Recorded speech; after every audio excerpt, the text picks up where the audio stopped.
Ang kwento ni Tomby.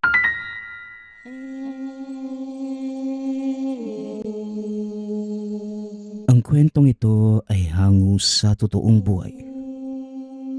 Mula ito sa isa nating tagapakinig. Karanasan ito ni Arthur. Walang eksaktong taon. Probinsya. Sa Mindanao. Oh, Arthur. May problema ba? Kanina ka pa nakatingin sa bangka ni Apo Tungod. Anong meron? Tanong ni Kuya Donito sa nakababatang kapatid na si Arthur. Kakadaon lamang nila mula sa pagpapalaot. Kaunti lamang ang nahuli dahil masama ang lagay ng panahon. Wala po, kuya. Nagustuhan ko lang yung layag ng bangkang yan. Ang kukulay po kasi. Sino po bang may-ari niyang, kuya? Tanong ni Arthur. Si Apo Tungod. Ang pinakamatandang katutubo dito sa lugar na namumuno ng pangkat noong araw. Ganyan talaga yung bangka nila Makukulay yung layag Sa katunayan marami sila noon. Ewan ko kung ano yung nangyari at siya na lang ang natira. Ang sabi, lumipat sa ibang lugar at doon nanirahan. Ang pamilya ni Apo Tungod yung naiwan. Kaso nga lang, pagkatapos ng isang malagim na trahedya, ayan, mag-isa na lang yung matanda. Nakakatuwa nga dati kasi sa tuwing may okasyon yung kanilang pangkat, naiimbitahan yung iilan sa amin Ang saya ng pagdiriwang nila. Kahit may mga gawain na hindi naiintindihan ng kagaya kong hindi laking katutubo. Pagpapaliwanag ni Kuya Donito. Yun po bang lalaki na hindi nagsasalita? Yung nakasalubong natin noong nakaraan? Oo, ang totoo niyan, hindi naman siya pipi. Magaling magsalita yan noong araw. Siya nga yung tagapagsalita kapag may okasyon sa kanila Ngayon lang naging tahimik pagkatapos ng trahedyang sinapit ng pamilya. Medyo nawawala na nga sa tamang pag-iisip Nagsasalita na ng mag-isa. Sinamantala naman ng mga tao. Naging pulutan sa tsismisan. Minsan, pinagkakaisahan ng kapwa mandalaga. Ninanakawan pa ng huli. Tinitingala siya ng buong pangkat dati. Pero ngayon, basta-basta na lang kung pagtawanan. Marami pang sabi-sabi tungkol sa matanda. Mga kwentong paninira. Isa na rito yung pinapakalat na aswang siya. At sala rin sa mga kasamaang nangyayari sa mga tao. Ewan ko lang kung totoo kasi wala namang matibay na ebidensya. Dagdag ni Kuya Donito. Hindi maiwasang makaramdam ng awa ni Arthur sa sitwasyon ni Apo Tungod. Naaalala ang sinapit ng ina noong araw. Isang alkalde ng bayan. Ngunit pagkatapos masangkot sa isang pangyayari, nasiraan ng bait at pinagtawanan na lamang. Matapos ang maiksing pag-uusap, binaybay na ng dalawa ang daan pauwi. Pagkarating sa tahanan, naabutan ang kapitbahay na nagkakagulo. Unang narinig ay ang salitang aswang. Dali-dali nakiusyoso si Kuya Donito upang malaman ang mga kaganapan. Mabuti na lang talaga gising pa si Jimboy dahil kung hindi, malamang hindi na sisikatan ng araw yung nanay kong may sakit. Grabe din yung mga aswang ngayon, no? Sakitin na nga yung tao, aaswangin pa. Wika ng kapitbahay na si Aling Ingrid. May mga aswang naman talaga na mga sakitin ang binibiktima. Ngayong nakaabot na dito sa atin yung ganyang klase ng halimaw, mukhang kailangan ko nang ilipat sa ibang lugar si tatay. Kahit nakaratay sa banig yung tatay ko, gusto pa niyang mabuhay ng mahaba-haba. Tapos may aswang pala sa paligid. Naku! Parang naninibago pa kayo. Ilang beses na kayang pabalik-balik dito sa atin yung aswang na yan. Kaso noong mga panahon na yon, wala namang sakitin sa pamilya natin. Kaya hindi tayo nakaranas ng pambibiktima. Ngayon na meron na, ito na.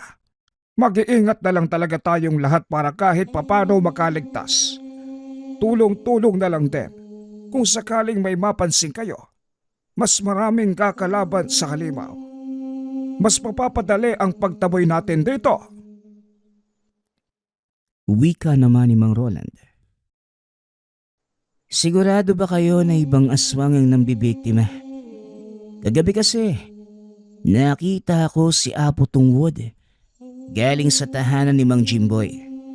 Mabilis na naglakad at walang lingon-lingon. Yung galawan na parang may ginawang masama. Singit ng binatang nagngangalang Tonyo. Ang binatang ito ay biktima ng aswang noong araw. Swerte lamang dahil nakaligtas sa mga sandaling yon. Kinilala niya ang halimaw bilang si Apo Tungwod. Ayon sa kanya, kamuka at kahubog ng nilalang ang nasabing apo. Walang matibay na pruweba. Ngunit dahil sa kahina-hinalang kilos ng matanda, hindi maiwasang pagdudahan.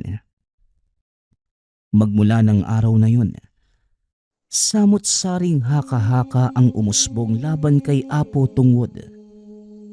Hindi pa kabilang ang palaging pangmamaliit sa kanyang pagkatao. Ay, kung ikaw na ang magsasabi, maniniwala talaga ako. Dating biktima ng aswang ang batang ito at namukaan pa ang halimaw na sumalakay. Itago na lang natin sa pangalang Apo Tungwod. Sandali.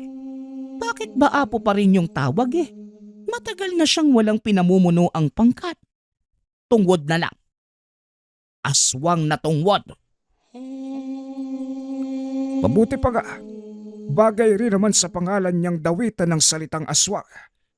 Pero Tonyo, talaga bang nakita mo si Tungwod sa mga oras na nangyari ang pambibiktima? Gusto lang naming makarinig ng katotohanan para kung maisipang manumbat, tama ang lahat ng sasabihin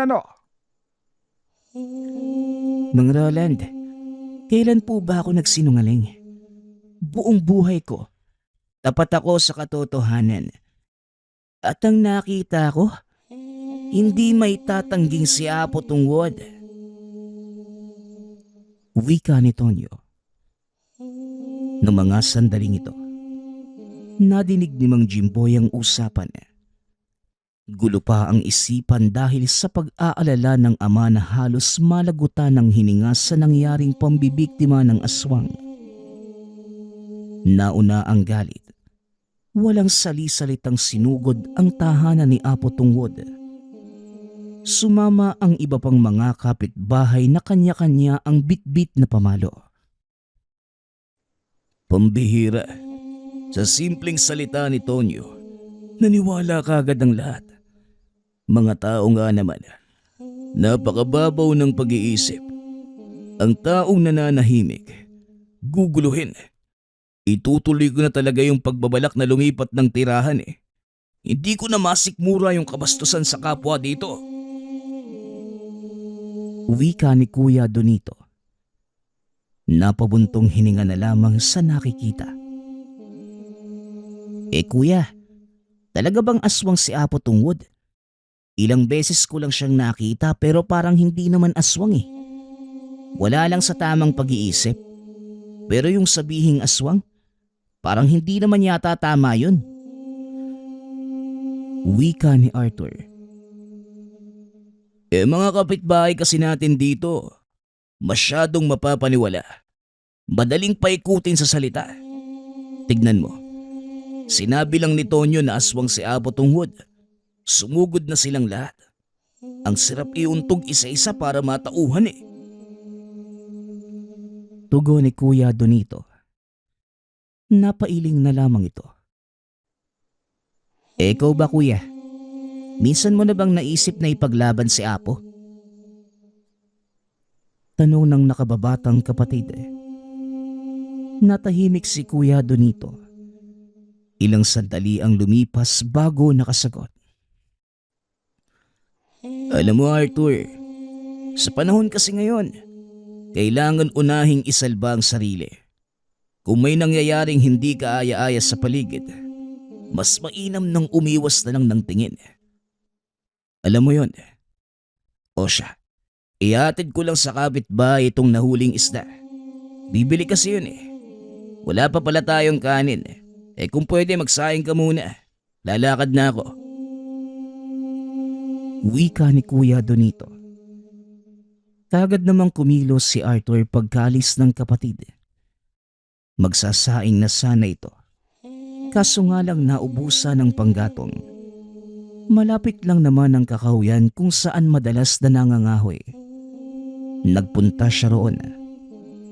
Sa kalagitnaan, natigilan sa pumumutol ng kahoy nang madinig ang nagtataasang boses. Sinundan niya ito at bumungad ang tagpong hinahamon ni Mang Jimboy si Apo Tungwod. Hindi naman pumapalag ang matanda. Nasa loob lamang ng tahanan at pilit itinataboy ang mga ito. Huwag ka na magmaang-maangan, Tungwod. May nakakita sa iyo nung oras na biniktima mo yung nanay ko. Ipagkakaila niyo pa rin? Hoy Tungwod, lumabas ka dyan at mag-usap tayo ng harapan. Huwag mong hintayin na maubos yung pasensya ko. At baka makagawa ko ng bagay na pagsisisihan mo buong buhay. Wika ni Mang Jimboy. Iho, ano bang nagawa kong mali para pumarito kayo at manggulo? Hindi ako aswang kagaya ng sinasabi niyo. Tao ako. Taong nananahimik kaya pakiusap lang. Tama na. Pakiusap ni Apo Tungwod. Hoy Tungwod, hindi mo kami madadaan sa anumang paawa. Huli ka na nga sa akto eh. Susubukan mo pang lumusot. Ilang beses ka nang nakita ni Tonyo. Ipagkakaila mo pa rin. Ang lakas din talaga ng loob mo ha. Wika ni Mang Ronan. Kung ako niyan, patikimin na natin ang dahas. Hindi na pwedeng ganito lang palagi. Ilang beses na nating pinagpasensyahan yung taong yan. Jimboy, pasukin na natin yung bahay. Wika naman ni Aling Ingrid. Kagaya ng sinabi nito, pinasok nila ang tahanan ni Apo Tungwod. Ngunit sa pintuan pa lamang ay napasigaw na ang lahat sa sakit. Pagkatapos tamaan ng suligi sa iba't ibang bahagi ng katawan. Ang iba ay nagmamadaling lumabas samantalang ang iba naman, katulad ni Mang Jimboy, sumubok pang lapitan ang apo. Ngunit bago niya mahampas ng dalang kahoy, naunahan na siya nito. Isang suntok lamang ay bumulagta at nawala ng malay. Nagulat ang lahat. Nanlaki ang mga matang nakatingin sa matanda. Hala! Napatay ba niya si Jimboy? Hindi na kumikilos. Wika ni Aling Sita nang dahil sa takot. Malay ko ba? Bahala na kayo dyan. Basta uuwi na ako. Napakasakit matamaan ng suligi ng Apo Tungwod na yan. Wika ni Aling Ingrid. Dali-daling umalis kahit paika-ikang naglakad. Sumunod naman ang iba at iniwanan ang walang malay na si Mang Jimboy. Kahit si Arthur na nakatingin sa unahan, hindi makapaniwala sa nasaksihan. Makalipas ang ilang sandali, lumabas si Apo Tungwod. Kumakamot pa ito sa ulo habang hinihila palayo ang nakahandusay na si Mang Jimboy. Isinandal ito sa puno. Ipinatong nito ang palad sa ulo ng walang malay. Kalaunan, hinipan at may kung anong binigkas. Pagkatapos ay iniwanan. Nanatili lang sa lugar si Arthur. Tahimik na pinanonood ang kilos ni Apo Tungwod. Inayos na matanda ang bitag na nasira sa pagpasok ng mga tao kanina. Nilagyan muli ng suligi. Hindi madaling mapansin dahil tagong-tago. Ngunit kapag naapakan ay paniguradong matitikman ang tulis ng mga ito. Ilang sandali pa ang lumipas. Nagulat na lamang nang biglang magbago ang ugali nito.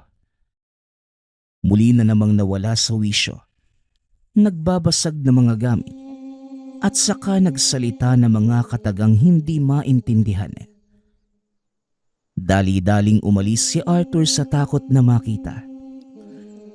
Nagbitbit na ng suligi ang matanda. Hindi na nais sapitin ang nangyari kina Mang Jimboy. Pagkarating sa tahanan, sinalubong siya ni Kuya Donito na kanina pa naghahanap. "O Arthur, saan ka ba galing? May dala ka pang itak. May ginawa ka ba?" Tanong ni Kuya Donito. "Wala naman po kuya. Mangangahoy lang sana ako kaso may narinig ako doon sa gubat kaya hindi ko tinuloy. Nakakatakot po kasi." "Yun lang pala. Akala ko naman kung ano na eh. Baka may naligaw lang na mabangis na hayop. Ganyan naman talaga dyan sa gubat eh. Noong araw nga, hinabol ako ng baboy ramo. Hindi mo na kailangang mangahoy. Nakabitbit na ako ng iilang sanga habang pauwi. Halika na rito sa loob." Wika ni Kuya Donito. Napabuntong hininga si Arthur. Sumunod sa loob. Napatanong na ito at hindi na kaya pang magpigil.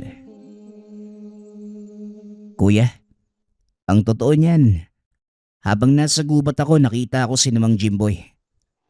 Sinugod po nila yung bahay ni Apo Tungwod eh. Sino po ba talaga yung Apo na yun?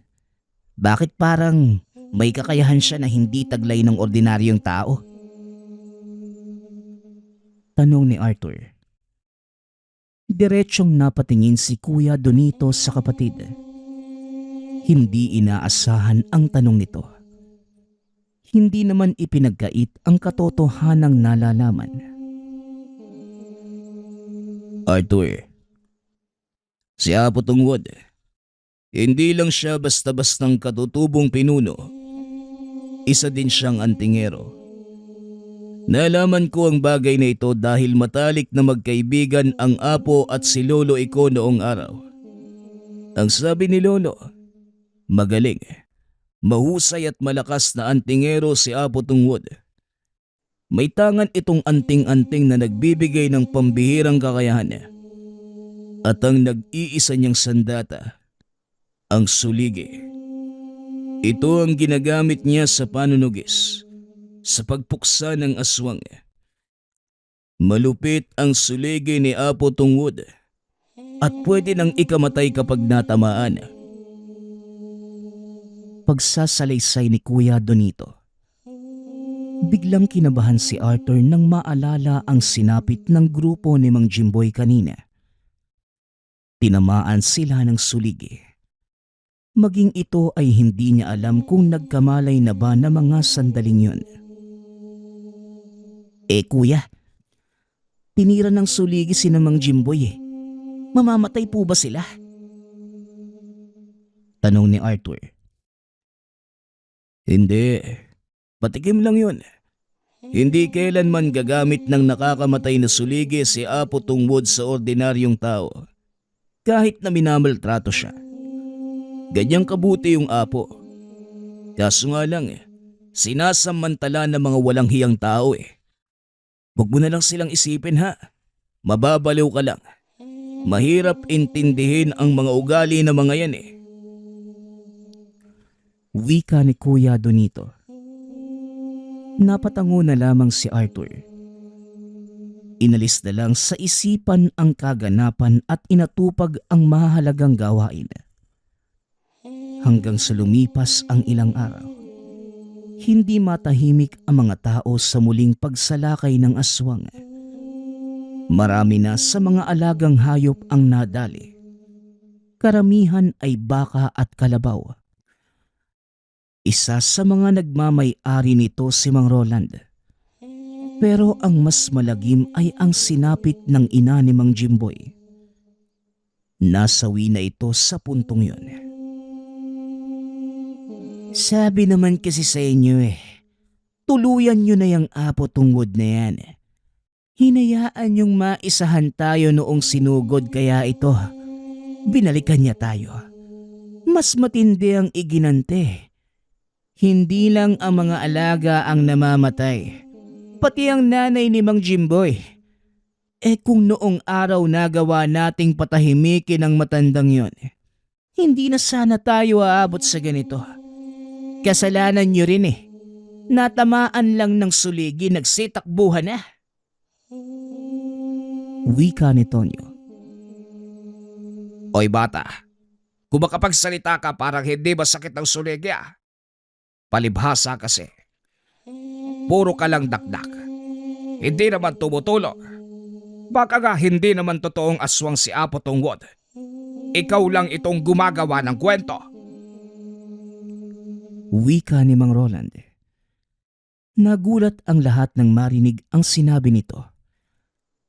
Kilala nila si Tonyo bilang may masamang bibig.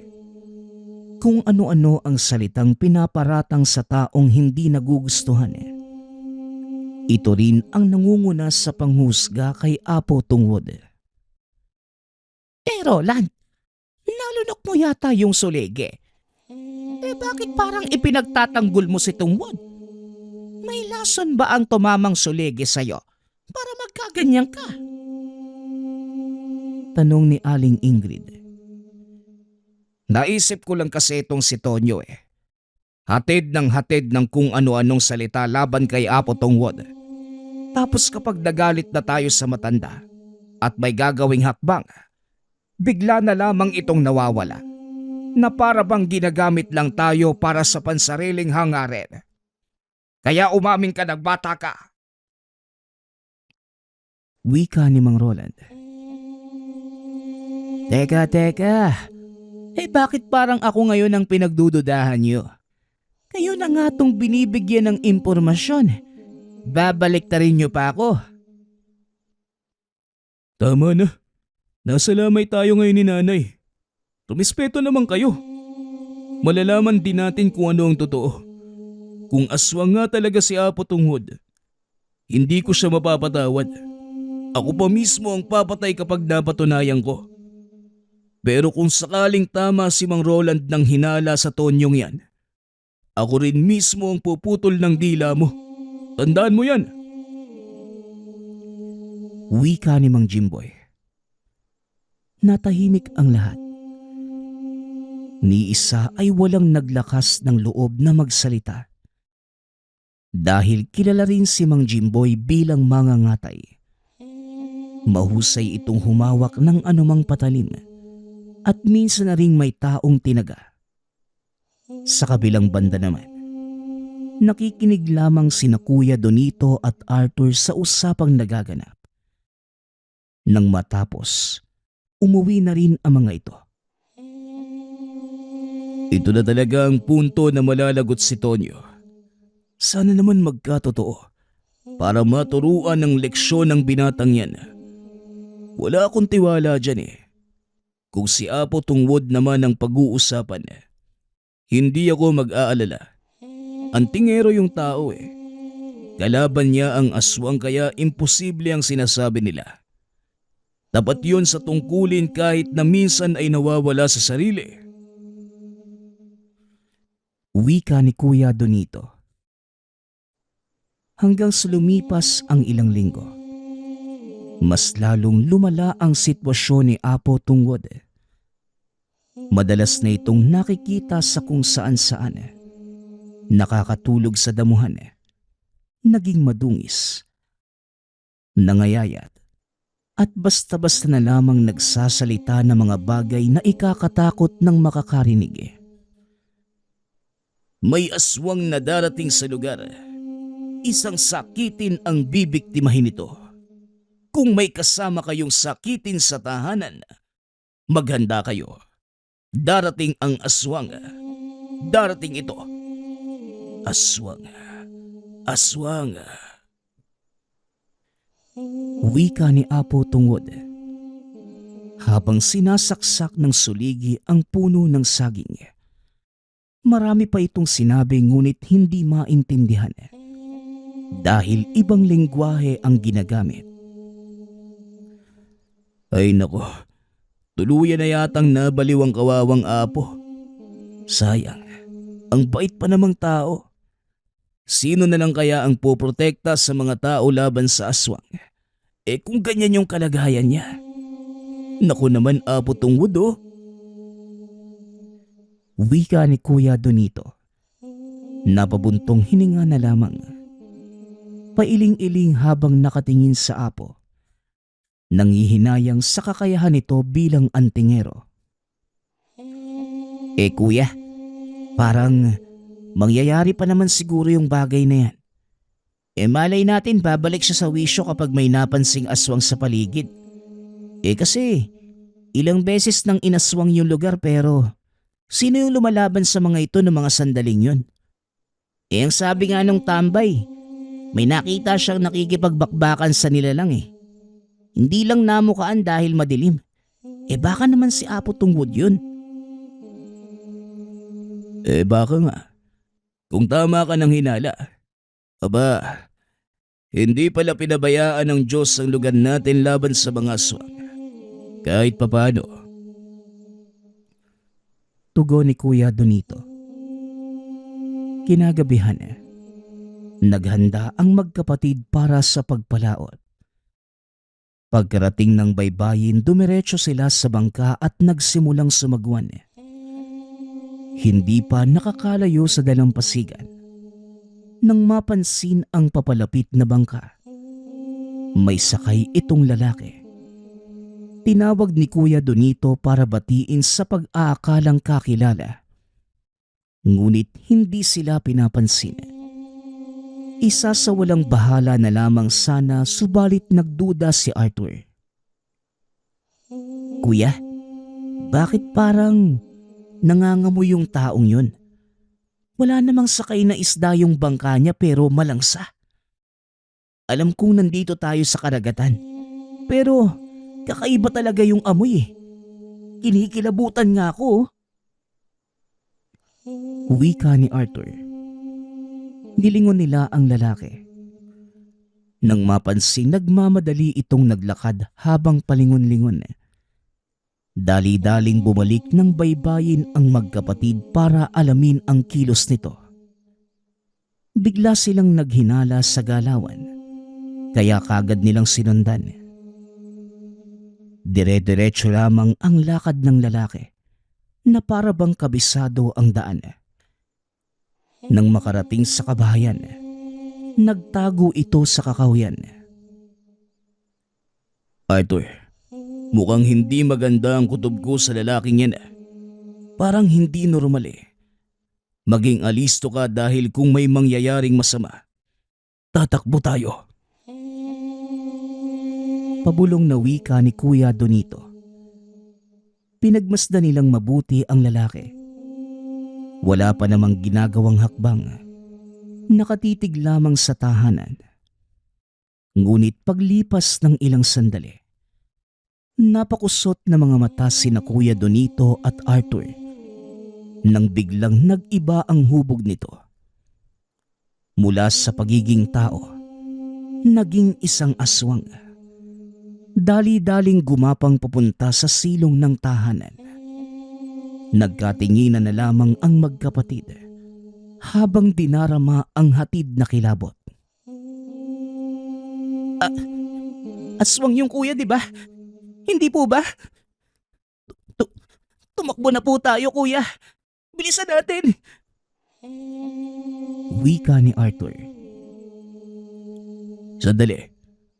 Si Apo Tungod yun Hindi ba? Tama nga pala yung hinala mo, Arthur.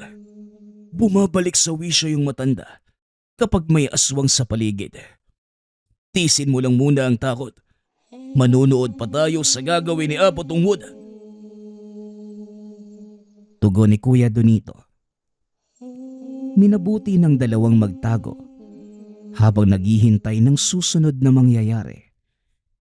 Hindi nagtagal harapan nilang nasaksihan kung paano talunin ni Apo Tungwod ang kampo ng kadiliman. Naging maingat ang Apo sa kanyang mga kilos. Binabato ng suligi ang nilalang.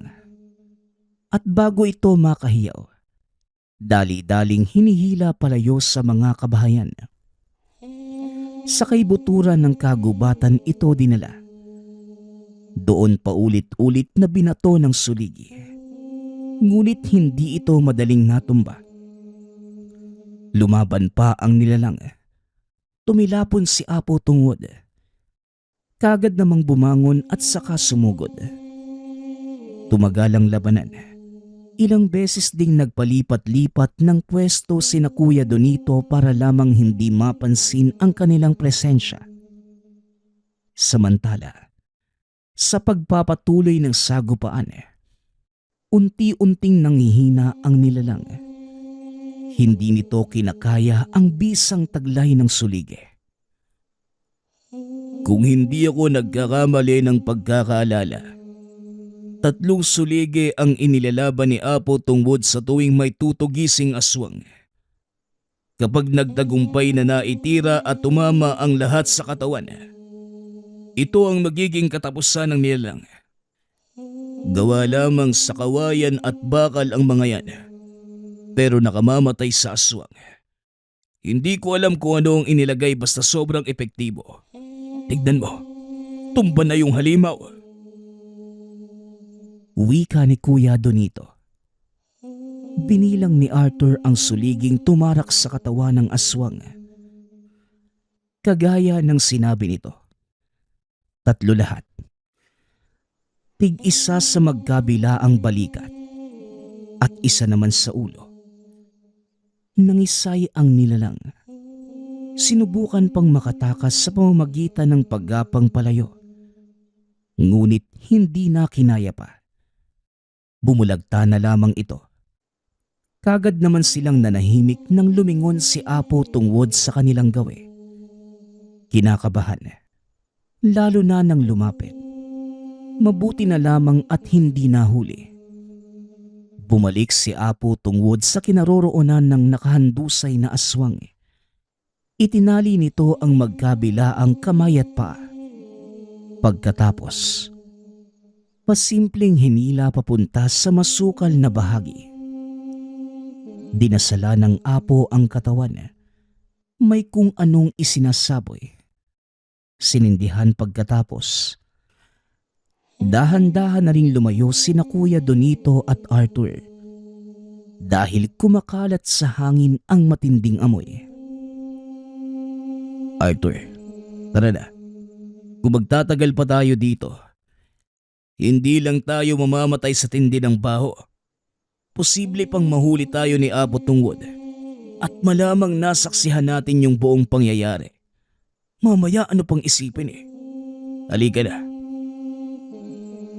Wika ni Kuya Donito. Sumunod na rin si Arthur ng lakad. Pagsapit kinabukasan, usap-usapan ang nangyari noong nakaraang gabi. Ang tahanan na sana'y bibiktimahin ng aswang. Napansin ang presensya nito. Kaso hindi naabutan dahil sa mabilis na kilos ni Apo Tungwod. Kagaya pa rin ng dati ang bibig ng lahat. Kung ano-ano na lamang ang sinasabi. Ang lahat pa rin ay isinisisi sa Apo. Ay, Diyos ko! Hindi ko na maintindihan yung kaganapan ng lugar na ito. Sunod-sunod kung makapangbiktima ang aswang. Lilipas lamang ang ilang linggo. Meron na namang magpaparamdam. Mukhang pinagpala yata tayo sa usaping ito ah. Wika ni Aling Ingrid. Pinagpala nga. Pero sa aswang naman, paborito yata ng nilalang ang lugar na ito. Siya nga pala. paulit-ulit nagpaparamdam yung halimaw na yan, hindi naman natin mahuli sa akto. Wika ni Mang Roland. Kagabi noong nagpaparamdam yung aswang, napansin ko yung kagat pero paglabas ko, may nakita kong taong kumakaladkad sa nilalang. Hindi ko lang malaman kung sino. Dilim na kasi natatakot din ako eh. Wika naman ni Aling Lusing. Ang may bahay ng tahanang bibiktimahin sana ng aswang. Sino? Sigurado kung si Apo Tungod yan. Wala nang ibang... Isang salita pa, Tonyo. Ipapalunok ko sa'yo itong kamao ko. Ang bata-bata mo pa. Pero kung ano-ano na yung pinagsasabi mo laban sa kapwa mo. Kahit nababaliw si Apo Tungod, hindi siya masamang tao. Mas mukha ka pang ang halimaw kumpara sa kanya eh. Marinig ko pa na may sinasabi ka tungkol sa matanda. Dudurugin ko na yung mukha mo at sisiguraduhin kong mauubos yung ngipin mo. Hindi natuloy ni Tonyo ang sasabihin nang putulin ito ni Kuya Donito. Sumiksik naman ang binata sa tabi at napayuko. Puro kayo paratang sa taong wala namang ginagawang mali. Kapag talaga kayo na ang nagpang-abot sa iisang lugar, tuwang-tuwa si Satanas. Wala kasing ibang ginawa kundi gawa ng masama yung ibang tao eh. Ang sarap niyong pag-uuntugin. Umuwi na nga kayo. Narurumihan ang bakuran ko sa inyo. Pagtaboy ni Kuya Donito. Aba, Ang angas mo, Kuya Donito. Akala ko, hahayaan mo na lang sila eh. Mabuti naman po naisipan yung magsalita. Natakot tuloy sila sa'yo.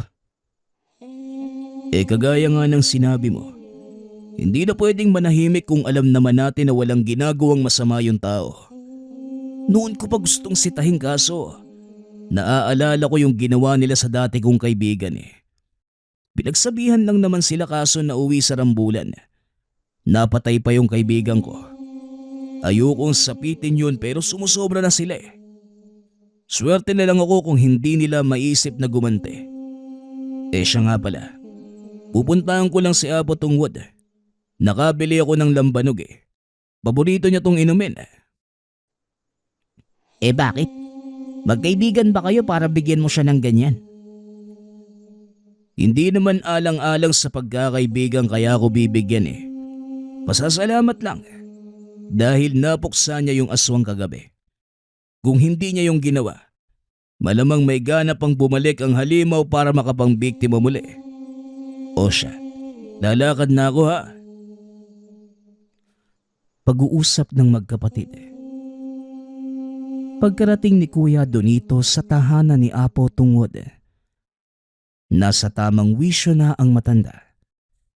Kagigising lang at nakilala siya kagad. Nagkausap sila ngunit hindi na kagaya ng dati. Naging matipid na ito sa pagsagot. Iniintindi na lamang dahil marami ring pinagdadaanan ang tao. Pagkatapos ng usapan, nagpaalam na ito. Paglipas ng mga araw ay naging payapa ang lugar. Paminsan-minsan na lang kung nagpaparamdam ang aswang.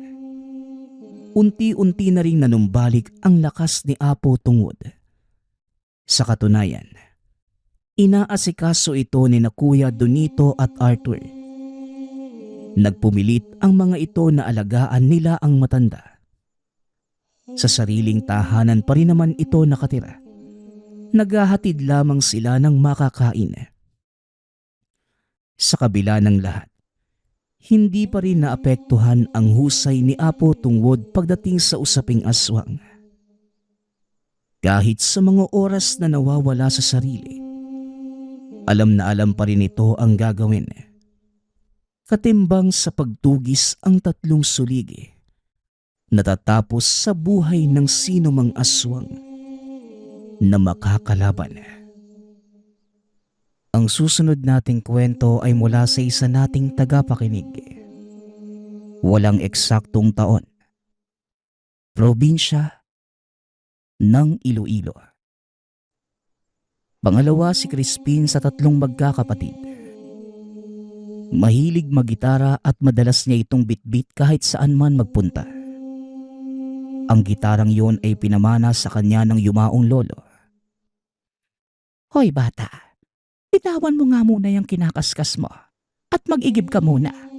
Wala na tayong tubig. Kahit banyo natin natutuyo na. Nay naman, ako lang po ba ang anak nyo? Andiyan naman po si Carlito at Bulldog ah. Pag ako naging parte na maskulado sa ginagawa nyo, kayo din. Natatawa pa itong nagbibiro sa ina. Kahit nagmamaktol, binitawan niya ang ginagawa at kumuha ng 2 balde. Malapit lang naman ang poso. Ngunit talagang tinatamad lang siyang mag-igib. Habang pinupuno ang mga balde, nabaling ang tingin niya sa isang napakagandang binibini na dumaan. May dala itong bilao ng puto papunta sa kanila. Ay miss, para sa akin ba yan? Kay Aling Perla. Pinapadala ng nanay ko eh. Sabi ko na eh, sa akin. Akin na yan. Ako na ang magdadala. Anak nga pala ako ni Perla. Papasok pa lamang ng tahanan. Tinatawag na niya ang ina. Nasa kusina ito at naghahanda ng pananghalian. Pinapasok niya ang dalaga at inalok ng maiinom. Napangiti naman ito dahil sa kilos. Habang nakatitig sa dalaga, binatukan siya ng ina na nasa likuran. Matagal na palang inaabot sa kanya ang bayad sa bilao ng puto. Nawili lamang ang binata sa kagandahang taglay ng dalaga. Ano ba yan, Crispin? Babatukan kita ulit o iaabot mo ang bayad doon? Aba, ang batang ito eh. Kaya bata-bata pa. Naku Ana, huwag ka magpapaniwala dito ha. Mabiro talaga itong anak ko. Nay naman, hindi man lang ba natin siya papaupuin? Malayo pa ang nilakad ng batang yan. Tanungin mo, manananghalian na din tayo kaya yayain mo na. Tugon ni Nanay Perla. Ngunit hindi na nagtagal ang dalaga sa lugar. Dahil kailangan pa nitong umuwi at marami pa siyang ihahatid na puto. Nagpasalamat na lamang si Crispin. Nagtanong kung pwede ba itong manligaw. Natawa naman ang dalaga sa sinabi ni Crispin at tumango. Hapon na ng mga sandaling yon. Hindi na mapakali si Crispin sa kinauupuan. Nag-iensayo pa ito ng kakantahing pangharana. Na mag-aalas 7. Nagpaalam ito na aakyat ng ligaw. Wala namang tutol ang ina at naiintindihan niya na binata na ang anak. Hoy lalaki, umuwi ka ng maaga ha. Sa panahon ngayon, delikado ang magabi sa daan. Opo, Nay. Ako na po ang bahala. Nay, paano kung si Ana pala yung mapapang-asawa ko? Ayos lang po ba sa'yo yun? Basta ipangako mong naaayusin mo ang buhay mo. Walang problema sa akin. Kahit sinong babae. Huwag ka lang magaya sa tatay mong babaero. Sige na anak, basta mag-ingat ka. Bit-bit ang gitara. Pasipol-sipol pa ang binata. Medyo malayo din ang lalakarin. 10:00 na makarating siya sa sityo nila Ana. Nang mga panahong yun, wala pang masasakyan o kahit motor o habal. Madilim ang paligid, ngunit sanay namang maglakad si Crispin nang walang kasama. Habang binabagtas ang daan, may narinig ito na kung ano sa gilid. Hindi na niya ito pinansin dahil nais niyang makita muli si Ana.